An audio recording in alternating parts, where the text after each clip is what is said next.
यादव। आइए दिन भर की 20 बड़ी खबर पर एक नजर डालते हैं। मुंबई आतंकी हमले का आरोपी तहव्वुर राना जल्द ही अमेरिका से भारत प्रत्यार्पित किया जा सकता है। इससे जांच एजेंसियों को 166 लोगों की जान लेने वाले इस जघन्य कृत्य के पीछे पाकिस्तान के सरकारी तत्वों की भूमिका को उजागर करने में मदद मिलेगी। सूत्रों ने बुधवार को इसकी जानकारी दी है।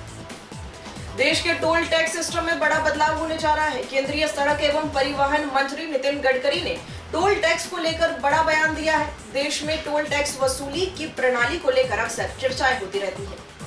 भारतीय रिजर्व बैंक ने अमेरिका के जवाबी शुल्क को लेकर चिंता के बीच अर्थव्यवस्था को मजबूती देने के मकसद से बुधवार को लगातार दूसरी बार प्रमुख ब्याज दर रेपो को 0.25% घटाकर 6% कर दिया है। साथ ही केंद्रीय बैंक ने अपने रुख को तटस्थ से उदार करते हुए आने वाले समय में ब्याज दर से एक और कटौती का संदेश दिया है।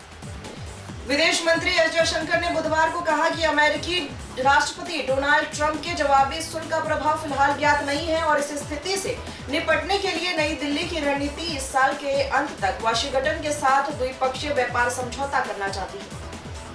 प्रधानमंत्री नरेंद्र मोदी ने बुधवार को कहा कि जैन धर्म ने भारत की पहचान स्थापित करने में अमूल्य भूमिका निभाई है और इसके मूल्य आतंकवाद, युद्ध और पर्यावरण संरक्षण से जुड़ी वैश्विक चुनौतियों से पार पाने में मददगार है। कांग्रेस अध्यक्ष मल्लिकार्जुन खड़गे ने पार्टी नेताओं को सख्त संदेश देते हुए बुधवार को कहा कि जो लोग पार्टी के काम में हाथ नहीं बटाते उन्हें आराम की आवश्यकता है और जो जिम्मेदारी नहीं निभाते उन्हें रिटायर हो जाना चाहिए। बिहार विधानसभा चुनाव से पहले मुख्यमंत्री नीतीश कुमार और उनकी पार्टी जदयू को बड़ा राजनीतिक झटका लगा है। मोतिहारी जदयू के जिला सचिव कलाम खान समेत 17 नेताओं ने इस्तीफा देकर पार्टी के भीतर मचे बवंडर को और तेज कर दिया है। पश्चिम बंगाल की मुख्यमंत्री ममता बनर्जी ने बुधवार को कहा कि राज्य में वक्फ संशोधन अधिनियम लागू नहीं किया जाएगा। उन्होंने एक कार्यक्रम के दौरान इसकी घोषणा की। दुष्कर्म के मामले में सजा याफ्ता डेरा सच्चा सौदा प्रमुख गुरमीत राम रहीम सिंह को अदालत से 21 दिन की फरलो मिली है। वो हरियाणा की जेल में दुष्कर्म मामले में सजा काट रहे हैं। रूस ने प्रधानमंत्री नरेंद्र मोदी को द्वितीय विश्व युद्ध में जर्मनी पर विजय की 80वीं वर्षगांठ के अवसर पर 9 मई को आयोजित होने वाले समारोह में शामिल होने के लिए आमंत्रित किया है। उप विदेश मंत्री आंद्रे रुदुको ने इसकी जानकारी दी। जनवरी में अभिनेता सैफ अली खान पर उनके घर में एक व्यक्ति द्वारा हमला करने के मामले में पुलिस ने मुंबई की एक अदालत में आरोप पत्र दाखिल किया। इस संबंध में पुलिस ने एक युवक को गिरफ्तार किया था जो बांग्लादेश का रहने वाला था। दिल्ली की मुख्यमंत्री रेखा गुप्ता ने बुधवार को कहा कि लड़कियों को सुरक्षा और बेहतर शिक्षा देने के लिए ठोस कदम उठाए जा रहे हैं। बेटी पढ़ाओ मुहिम महिला सशक्तिकरण की दिशा में एक कदम है।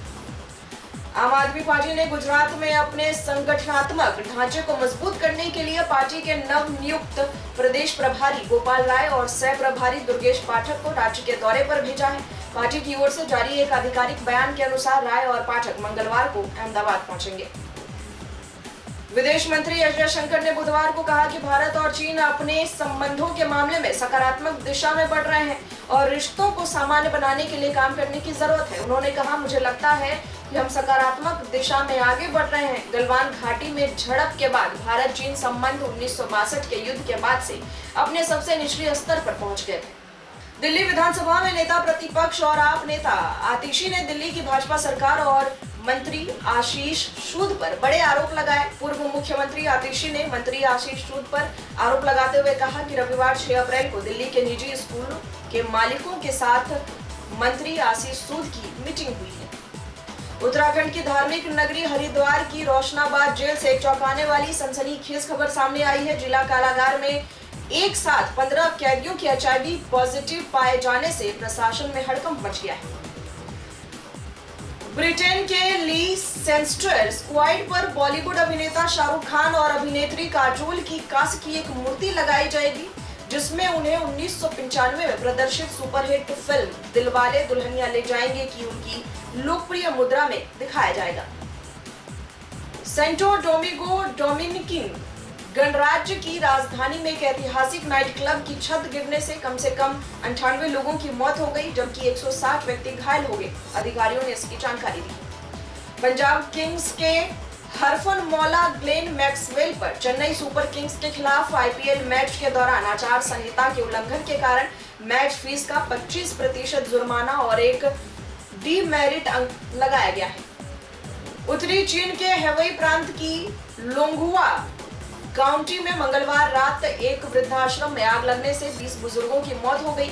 स्थानीय अधिकारियों ने बुधवार को इसकी जानकारी दी। सरकारी समाचार एजेंसी सिंहुआ की रिपोर्ट में बताया गया कि स्थानीय समय के अनुसार मंगलवार रात करीब 9 बजे आग लगी। आग लगने के दौरान इमारत के भीतर 39 बुजुर्ग मौजूद थे। टॉप 20 में फिलहाल के लिए बस इतना ही। इसी तरह की तमाम बड़ी खबरों के लिए आप जुड़े रहें हमारे साथ, देखते रहें यंग भारत न्यूज।